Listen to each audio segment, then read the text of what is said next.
suppose I'm always interested in sort of science and technology, and I'm interested in the social consequence of that. So I'm interested in sort of the technical detail of the technology, but also what does that mean for society? What does it mean for people? What does it mean for the world? How can it be, how can we sort of maximize the good of those?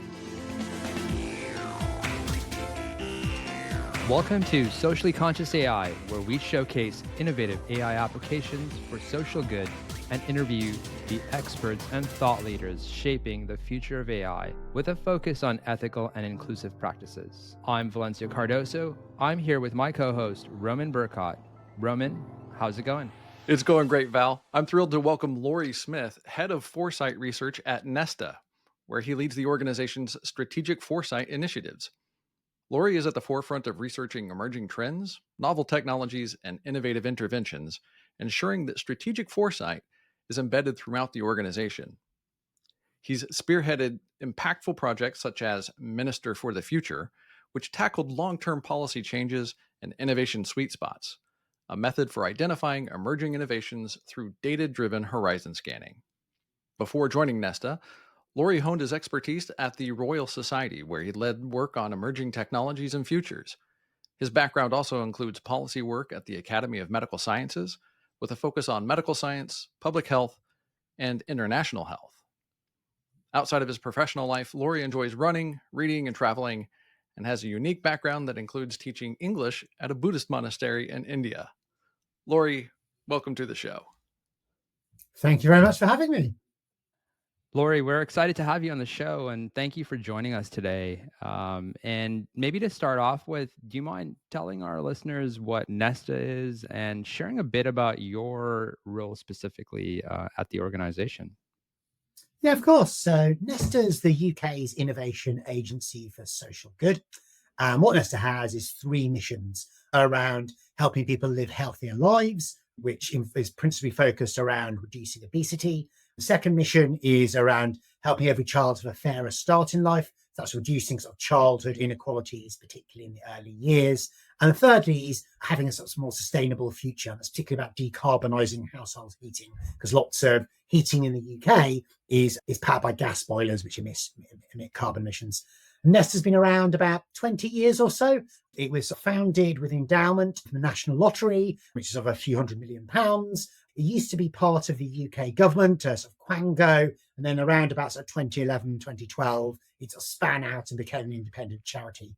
And also Nesta's recently formed a partnership and purchased the behavioural insights team, the nudging, which you might have heard of. We often work quite closely with them. We've got about 300 or so staff, something like that, principally based in the United Kingdom, mainly in London. We've got offices in Wales and Scotland, and also various staff members across the United Kingdom as well. It's much easier with hybrid working. And my role, my job title, as you've said, is the head of Foresight Research. So I suppose I oversee a lot of the research that goes on in a team called Discovery in Nesta.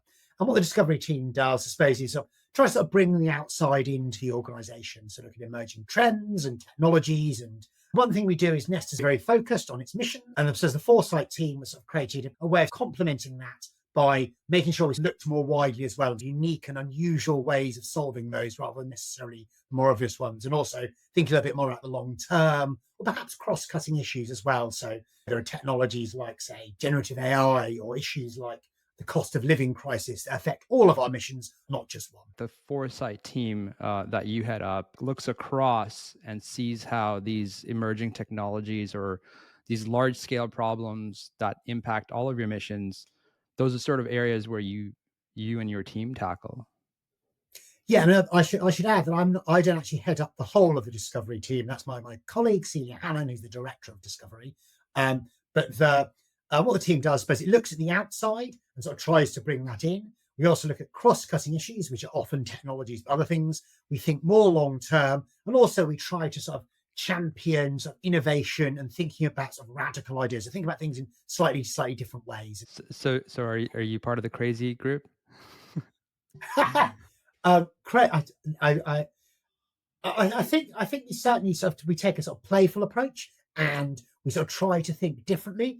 I think crazy is a little bit pejorative. I do think to solve really, really big social problems, the ones that Nesta's trying to tackle. One of our missions is to halve obesity in the UK in 10 years, which is really big. And that's going to require more than just the usual approaches and solutions. It might require some very different methods. So I suppose some people might say, well, it'll be crazy in one sense, but I'd be more like actually got to be radical in order to get really big social change. Yeah, or the other two terms that come to mind are like creative and resourceful ways of solving these or tackling these larger scale problems that need that level of innovation. Absolutely. It's about sort of facilitating others to help them do that because there's so much expertise and knowledge that sits within our sort of mission teams, our practice teams, other teams at Nesta. And we're sort of trying to bring that out, sort of maximize the impact, so give people space because I suppose with issues like sort of innovation, it's just really hard, tricky to do. So people need to be sort of given this environment and the space and the tools with which to do that. So it's about us helping others and catalyzing innovation as much as just doing it all ourselves. And then you specifically, how did you kind of get involved with Nesta and specifically around Foresight Research, and what sort of drew you in there? So I suppose I got involved in Foresight Research when I worked at, there's an organisation called the Royal Society in the UK, which is the equivalent of the US National Academies of Science. In fact, the Royal Society, I think, was one of the world's first scientific institutions that had people like Isaac Newton and Hooke and others as sort of members. And there they've got a function there that operates a bit like a think tank that looks at science and technology policy. And a new director came into that centre and she was really interested in foresight and futures thinking. So I sort of put my hand up and said, yes, I'd like to help. And so did some work there and built that up. And then Nesta is a sort of another organisation in the UK, and they'd actually had a longer history of working with foresight and strategic features, maybe a decade or so. After I'd been at the society a few years, it's time to move on. You want to learn new things. And I sort of moved over there to a team called Exploration, which is actually not unlike the Discovery team is now. There are some differences. So that's where I got involved in foresight. I suppose on the emerging technology side, I suppose I'm always interested in science and technology, and I'm interested in the social consequence of that. Because I'm interested in sort of the technical detail of the technology, but also what does that mean for society? What does it mean for people? What does it mean for the world? How can it be, how can we sort of maximize the good of those? And then after university, I spent a bit of time working in scientific publishing. Wasn't quite right for me. I think I was more interested in the content than the writing and editing bit. And I like writing and editing. But I noticed a job came up at a new national academy for the UK called the Academy of Medical Sciences, which is very new for Britain. I think America has had the Institute of Medicine, which is the equivalent for some time. But they essentially were looking at a job that looked at policy around science and technology. And that'd be interesting. So luckily got a role in that. And then I suppose that's how my interest continued. And I suppose that foresight and sort of technology tend to be sort of natural bedfellows, because I suppose technology is something that changes quite a lot over time. I should add as well that the Discovery team at Nesta, although we do use strategic foresight, we're actually a multidisciplinary team. So we use lots of methods. So we use data science as well. I've got colleagues experts in sort of qualitative research. We do programmatic work. It's not just strategic foresight. You have an interest in technology, and you had an interest in the impact of that technology, and that sort of led you to where you are. And at Nesta, just coming back to their mission, how does that sort of align with your work in identifying some of these future trends? Well, so there's various ways in which we do that. So I suppose the trends can have consequences for Nesta's missions. A good example of this is some work we're doing at the moment around horizon scanning. We're setting up, and this is my colleagues, Will Woodward, Carlos Canders, and some others, who are setting up a sort of automated horizon scanning function that combines quantitative and qualitative elements to provide regular updates on emerging technologies and also innovations in general that are relevant to Nesta's missions. And those can be important in two ways. First, because we could harness those. So it might be, this type of technology is coming through on the horizon. We could use that to help achieve our missions. But also conversely, it's possible that innovations and technologies can, in theory, hinder our missions as well. They could drive up childhood inequality, for example. We'd hope they didn't, but that's possible. So that's one way in which we do that. In fact, you mentioned the Innovation Sweet Spots project, which is essentially an earlier version of this automated horizon scanning, which we started about 3 years ago. And what it does, it combines multiple data sets. It uses academic publications, it uses patents, it uses crunch data about companies, grant funding data, and so looks at that in a multidimensional way and sees where different innovations and technologies are, And we've often combined that with expert knowledge or with strategic foresight to try to understand the picture of technology. So we've done different iterations of that on different themes around our different missions. So we've done one on green technologies, one on food technologies, and the most recent one that came out this summer was on early years innovations. And what we saw there, and many things that's available on the Nesta website, there was a big sort of wave of AI and digital technologies. And then you've got publications, because that's the academics creating the output. Then you've got, there's some maybe further down, you've got patents where companies often, they're not just companies that have ideas and patent them.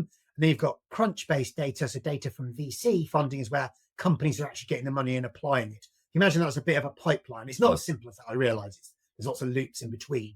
But we sort of saw, particularly sort of early stage, a sort of wave of AI and digital technologies sort of coming through. And there's all sorts of really interesting graphs and data that are on the Nesta website about that. And again, I should credit Carlos Canda's my colleague, who led the data science side of that, and my colleague Natalie Laurie, who led the qual side, because she was, as well as looking at the data, we also talk with experts as well to understand what that data means, and to even do a little bit of talking with parents and practitioners as well, because we want to understand the context of that. Because otherwise, numbers are useful, but they need embedded in some sort of understanding of the world. It's really interesting how you described the need to identify these emerging technologies and the impact that they're going to have out on the landscape, but then also within your practice and how you apply them to the work that you're doing. I'm really interested to learn more about strategic foresight. Yeah, I mean, I think there's a whole literature on different types of foresight and features, and different people define it in slightly different ways. I suppose we've often labeled it strategic foresight because we've sat up until very recently in the strategy team at Nesta, and therefore I suppose it's foresight that informs the organization's strategy. What does that practice entail? What are you doing when you're conducting strategic foresight initiatives? Well, I suppose it's sort of using features and foresight methods, which your viewers might be aware of. I suppose it's horizon scanning. That's the sort of simplest level. So that's sort of data-driven horizon scanning. You're looking at what's on the horizon, what's just going to come out. So there's, and that data-driven approach can help. It can also help find individual case studies that you can then explore, because there are particular companies that are using technologies or innovations in interesting ways. You can also sort of start thinking through what might be the consequence of those technologies. An example of this might be on the food tech iteration of innovation sweet spots. We use a technique called futures wheels, which I don't know if you've encountered it before, but it's a bit like a game of consequences, where you start thinking in a structured way, what might be the second, third consequence of these technologies? Obviously, and it's hard to predict, but predicting the future is extremely difficult, and in most domains, nearly impossible. But what you can do instead is think about it in a structured way to try to hedge your bets and try to understand different future possibilities. And there's, I think, one mistake that's often made about foresight is that people think it's all about prediction. And actually, I think outside certain areas of modeling in physics, for example, weather, and even then weather forecasting after about 5 days a week get a bit sketchy. So this is more about systematically thinking about the future and thinking through different possibilities, rather than just myopically deciding, right, this is the one way, because actually the world can turn out quite differently, as you know, I suppose we found with things like the pandemic and war in Ukraine and various other examples where unexpected things happen that were possible, and some people have talked about, but not necessarily as much as maybe they should have. I actually was just reading on your website the article talking about your shift from doing predictions, moving more towards provocations, thinking about emerging trends and where it might lead us, and what are some of the consequences that we should be considering in a more active, capacity. You guys have these 3 kind of core missions: early childhood, healthy living, and sustainability. They strike me as such different domains that I'm really interested in. How do you see those tying together? Nesta, as I said, has been around, I think, over 20 years. And it's had different incarnations. So I've done sort of slightly different things. And we got a new CEO in, although he's not so new now, a chap called Ravi Guru Murthy, who came in 2019, 2020. And so I decided to sort of focus the organization around sort of particular missions. And what he's interested in, and the trustees of the charity were sort of interested in, was making sure Nesta had impact. So I suppose it was, what are the subjects where Nesta can apply innovation to have maximum social impact? And there is sort of a quite involved strategy process to go through a whole range of different topics Nesta could have worked on. And I suppose that's one of the challenges for your innovation organization. There's almost too many different things you can work on. And after some consultation with experts and with staff and some others, I think those are settled ones where we had most opportunity to move the dial. And there are some sort of links between them as well. So an example might be, let's take in the domain of obesity, which is a health theme. I suppose that there can be issues, that there can be links. We used to do work on, say, loneliness, for example, and there can be links between loneliness and obesity and the sort of causes of that. Health and early years can be very, very related, because sort of children's health is sort of tied up with their sort of education. So sort of there's links there. I like that emphasis on impact and where you believe you can have the most influence and some positive outcomes. I'm curious, if the show being about AI for good, where do you perceive the biggest opportunities for AI to make an impact within those areas of focus that you guys have? Well, I suppose that one area we've done lots of work on is the use of AI in early years education. And to credit my colleague Carlis, I mentioned another chap, Louis Stapple-Harris, and another chap, Costas, who sort of helped out with this.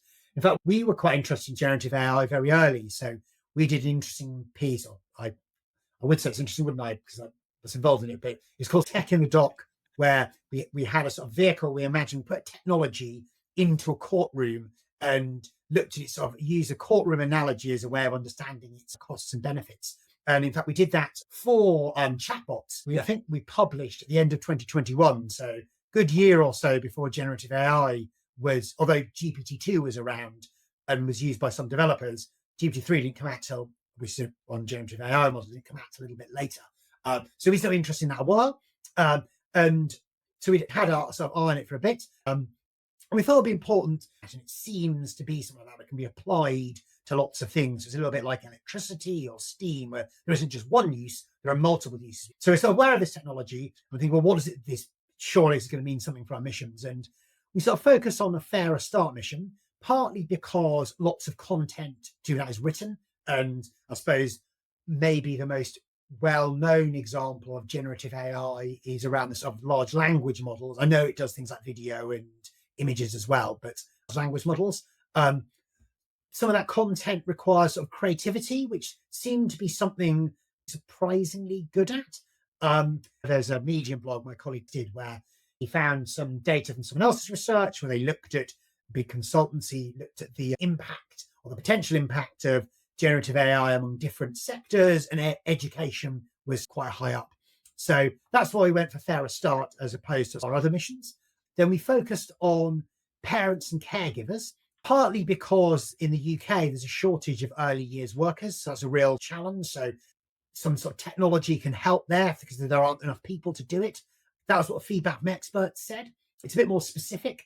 And also we were aware of reasons of safety around with young children, sort of technology, there can be sort of challenges there. So we didn't feel right giving that technology to very young children. But if we sort of focus on the parents and caregivers, it'd be them using the technology for the benefit of the children, which obviously carries fewer risks.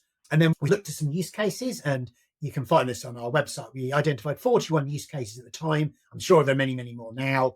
It's quite early stage still. So at the time, I think there were 11 of those were products, 21 were prototypes, and 9 were ideas. And we organized those use cases into 4 categories. So around teaching, around operations, so how you might run a nursery, around parenting, and around creative content.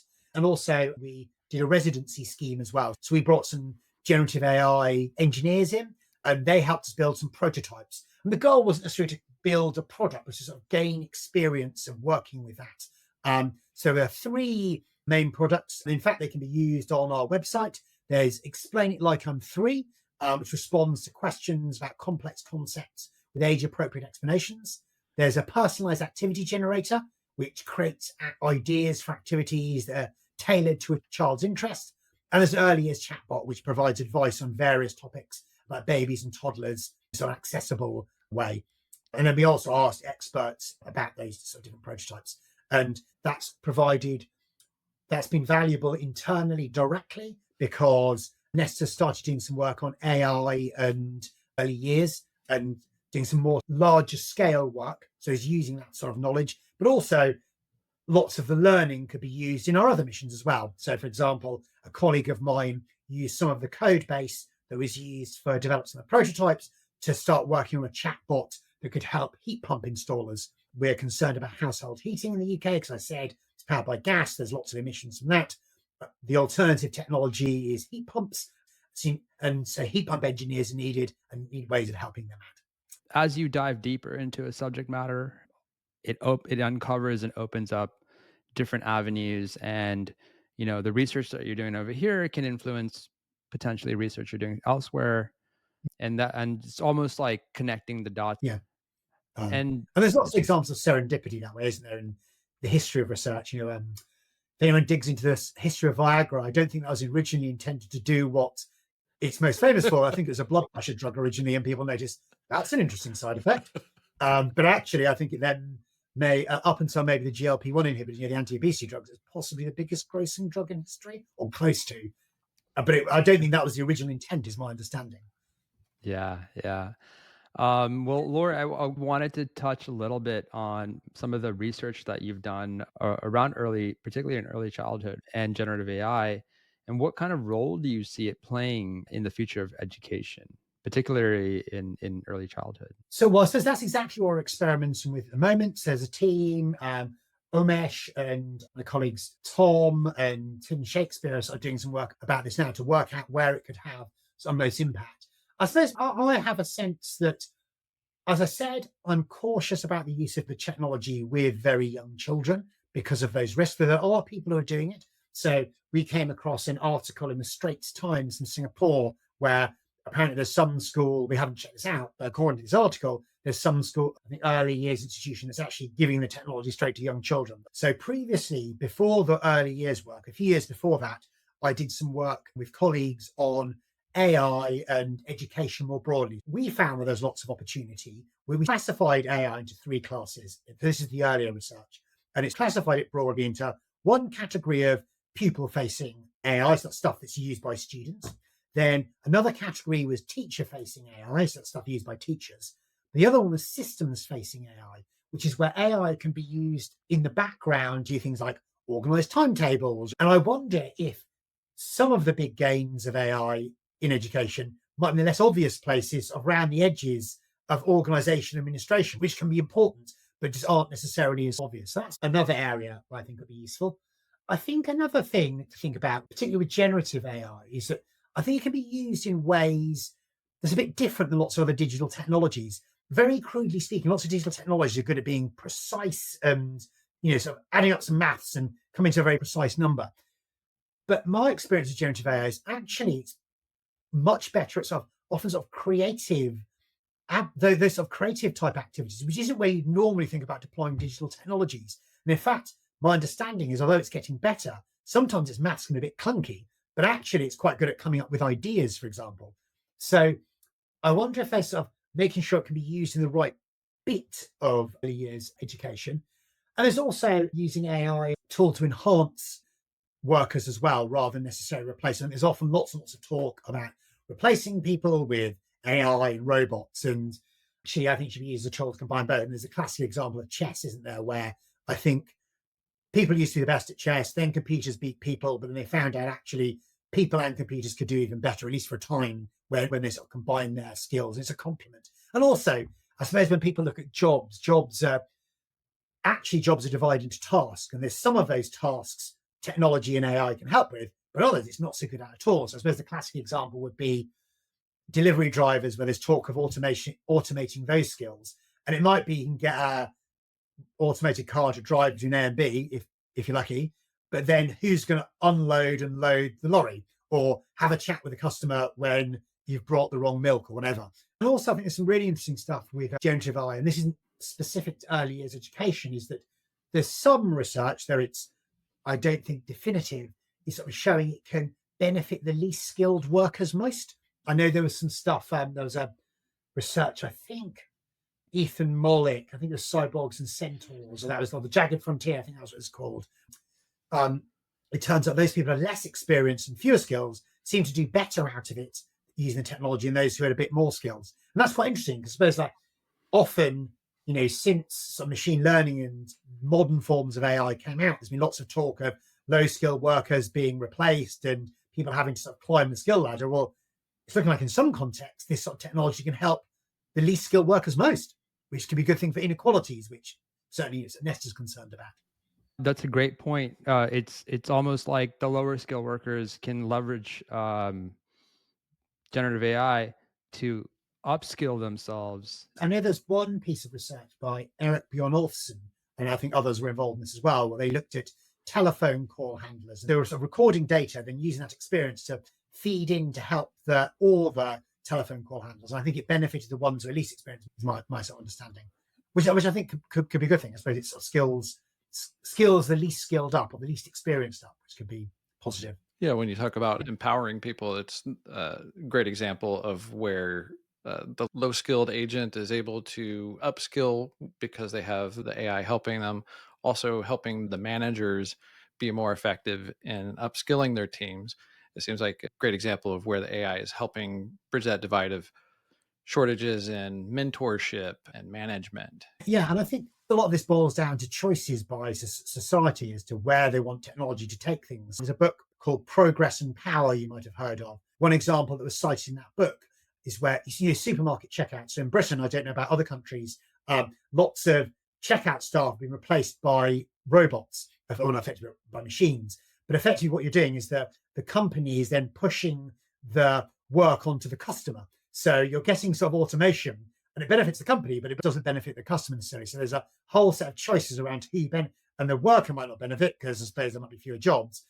The customer might not benefit because they're having to do the work the worker did. The company benefits, but there can be depending on the way you deploy these technologies, you get quite different outcomes. And I suppose that's in principle possible in early years education, where there could be more positive outcomes and less positive outcomes. But it depends on for whom. Are there any sort of key trends or signals that like either are exciting you or something that you're focused on? So every year, Nesta does a publication called Signals, where we try to show the shape of things to come. We publish that around Christmas or New Year and sort of say, here's what we think is important in the new year. And there's quite an interesting AI-related one by my colleague, Sarah Davis. She looked at how artists are fighting back against AI. Lots of the generative AI models, they work very crudely. They work by hoovering up loads of data from the internet, integrating that into their model, and then using that to come up with their answers. They often, though not always, don't ask permission to use that material. And this is quite rightly annoyed some artists because it's hoovering up their pictures and then using them to create other pictures, thereby potentially replacing the work of artists. This is perhaps more obvious in art, because I know with some of the pictures, it might have someone's signature on or a watermark, and it's appeared in the sort of image that the AI has sort of generated. There are some artists and academics, I think on the West Coast of America, who've been looking at ways of protecting their art by essentially scrambling the data within that art. So to you and I, look at the picture and it would look fine, but if a model ingested it, it would actually essentially make something stuck in its throat and mess up the models, make it terribly confused. And they've purposely done that to disincentivize others, people from hoovering up their work without permission, which I think is quite interesting. Is sort of using technology to fight technology, and it's sort of a bottom-up counterpower movement. There's an article about it on the Nesta website. Interesting too that there's the potential for that to result in a new form of art in itself, looking at what kind of scrambled crazy images the AI generates because it's ingested these poison pills by having hoovered up other artists' work. That's a really good point. I hadn't thought of that. It's a real Banksy kind of thing, right? yeah. Well, I think it's interesting with sort of, I think there can often be these sort of narratives about technology constantly driving up inequality and those sort of things. I think there's actually some really interesting sort of counterpower moves. There's a great book by someone called Orly Lobel, who again is an US academic on the West Coast, and she looked at how AI and digital technologies can be used to drive down inequality. So, for example, there might be bias in interviews for jobs, and you could use the technology to keep it to sort of monitor and see, does this interviewer look biased against particular ethnicities or particular gender or whatever. So it can be used in both directions. I'm quite interested in technology being used that way as well, as in just purely for commercial gain. Yeah, something interesting that kind of jumped out at me as you were talking about the breadth of work that you guys do at Nesta is, looking at using generative AI research and work around the topic of loneliness, and then of course the ethics of deploying generative AI to people. Particularly, you had sensitivities around necessarily handing it to a 3-year-old, but using it to help with caregivers and so on. So I'm just really curious what thoughts you have around the ethics of using AI, particularly in that loneliness epidemic that you mentioned before. Yes, I suppose. I mean, AI is a technology like others, and it has strengths and it's got limitations. I suppose it's about using it sensibly. I mean, I think there can be quite a polarized view about AI sometimes. So, for example, I think there's in the flurry of debate around when ChatGPT 3 came out, there was this very, I think it can sometimes be a bit almost like slightly cartoonish debate between either AI is going to destroy the world or it's going to solve every problem. And I don't think it's like that. That's not the history of technology doesn't show that. You tend to have sort of a bit of both. And also there can be a bit too much focus on some of the extreme catastrophic risks, which I think it's worthwhile some people thinking about that.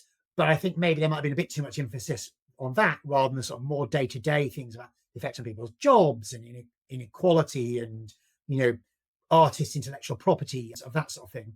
But I suppose some of the risks are sort of well known. So there's things like hallucination and confabulation. So the AI sounds terribly confident and it can sound like it knows the answer when it doesn't. It comes a very plausible sounding answer when you dig into it isn't true. So I think that's something to keep an eye on. There can be bias. Ultimately, it's driven by data, but all data is biased in different ways. Some people more or less biased than others, and it's understanding those biases. I think there can be challenges. Often AI acts as a black box. You don't know what's going on inside, though there have been attempts to explain that. I think the autonomous driving company Wave has come out with some stuff last year where their car could tell you what it was doing or what it thought it was doing, which could help a little bit. Data privacy is an issue. It's a lack of control. I think an interesting one with generative AI is the risk of falling asleep at the wheel. So there can be apparently there's some evidence to show that people can become over reliant on it, and rather than and almost not quite sort of stop thinking for themselves as much as they should, and rely on the AI a bit too much, which can actually dip performance down a little bit. I'll just take this opportunity to mention our episode with Kevin LaGranger, where we discussed that exact issue of people falling asleep behind the wheel due to over reliance on AI or maybe not, having a sufficient understanding. So check out our episode on the AI hype cycle with Kevin LaGranger. From your perspective, Laura, I'd be curious to hear for other people looking to this or people who are inspired by Nesta's work, what advice would you give to innovators looking to leverage AI for social good? One suggestion is to experiment responsibly, so get stuck in and practically do that. I think that's one thing. Nesta's privileged enough to have some very talented data scientists, engineers, and resources to do that. Rather than only talk about it in theory, do that in practice and actually try to create some prototypes and sort of safe sandboxy sort of style environments. Roll your sleeves up and get your hands dirty. I think that's important. I think another thing is think outside the box and focus on systems change rather than incrementalism. I think one concern I've got around generative AI, there's lots of focus on how do I change things within the current system, or like wheedle down a little bit of profit or get rid of a few jobs. And I think you'll get some gains there.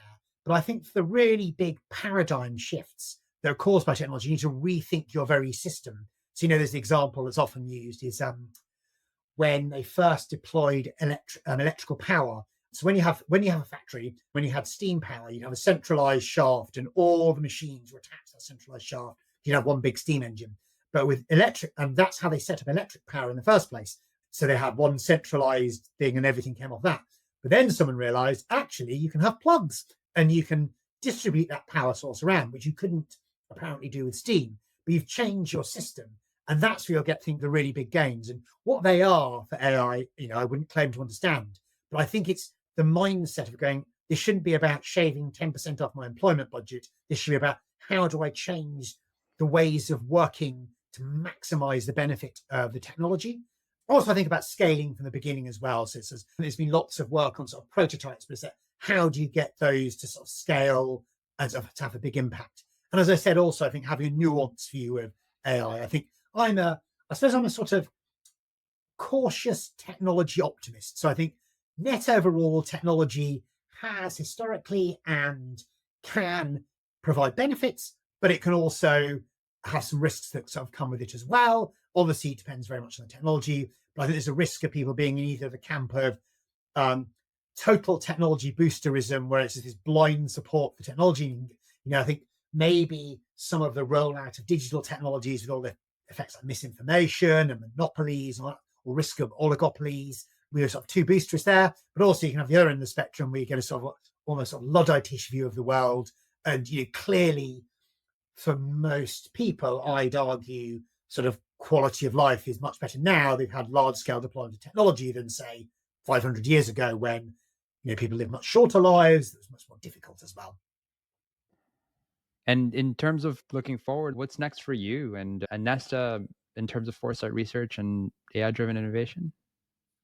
Well, since I went around AI, I mentioned my colleagues are doing some work on using AI to improve services for early years professionals. That started in July and is continuing on. And it's sort of working out, well, actually, we've sort of built these prototypes. That's great. Where would we best deploy this technology? And I suppose it'll, do some of the looking at the systems I sort of talked about and sort of further develop some sort of prototypes. And that's going to go sort of several phases against sort of scaling up. So I think there's some opportunities there. Also, there's some interesting work my colleagues Natalie and Camille are doing around, this is in a slightly different area, but using AI for qualitative interviews. So it can be used to analyze interview transcript when you're doing qualitative research. It can also be used to conduct interviews, and they've done some experimentation around that, and even act as sort of personas in the interviews. You can simulate an audience. I think it's not fully there yet, but I think it provides a really interesting tool that breaks down the traditional boundaries between quantitative and qualitative research and allows that qualitative research potentially at greater scale, and maybe provide some sort of intermediate tool between conventional quant, and sort of something in between. That's something some of my colleagues are experimenting with. And then also we're doing a thing, we've got an event on next week called Policy Live, which is a huge event about what options are there for policy in the UK, because we've got a relatively new government. And we've got a fun session in there about an idea called Minister for the Future, which is a sort of work stream we're working on. But in this incarnation, we're managing a minister has set out a mission. So in Britain, our current government is quite interested in mission-driven government. So it has these big 5 missions. We're imagining there's a Minister for the Future, and she has said, right, I want to do a mission around AI. So we've got some experts who will be coming along to that and pitching what the mission should be about. Should it be about health or education or transport, and why? And this is about an interesting vehicle to explore different dimensions of this very general purpose technology. A lot of interesting and honestly exciting work that's coming out of Nesta and things that you and your team are spearheading. In terms of like some of the work that you're doing, where can we find you, or people in general find some of the work that you're doing? So it's on the Nesta website. So if you go to www.nesta.org.uk, you should be able to find it all there. The Discovery team also has a Medium blog as well. So if you type in Discovery, Nesta, Medium, I'm sure you'll find it. Or you've got a blog where that's got some of them more. So the sort of more accessible and larger pieces of work tend to be on the Nesta website, while the more niche, often technical stuff's on the Medium blog. So, for example, our data scientists, write about the code they've written, which is a bit more technical. Laurie, as far as if people wanted to engage with you, continue the conversation, do you hang out online? Are you on social media, anything like that? I'm on LinkedIn, so you can find me there. I tend not to be on Twitter or anything like that, but you're welcome to email. My email address is laurie.smith, laurie.smith@nesta.org.uk. I think my email address is on the Nesta website anyway, so feel free to sort of email me. That's very generous. And this has been a really fun and interesting conversation. I'm sure people will really like to take the opportunity to maybe engage with you further there. Well, no, thank you very much for having me. It's been really interesting. Thanks for joining us for the Socially Conscious AI podcast with the brilliant Laurie Smith. If you enjoyed this episode, please make sure you subscribe wherever you listen to podcasts. And why not share this episode with someone who could benefit from this conversation? For Valencio Cardoso, I'm Roman Bercot. Until next time, stay curious, stay conscious.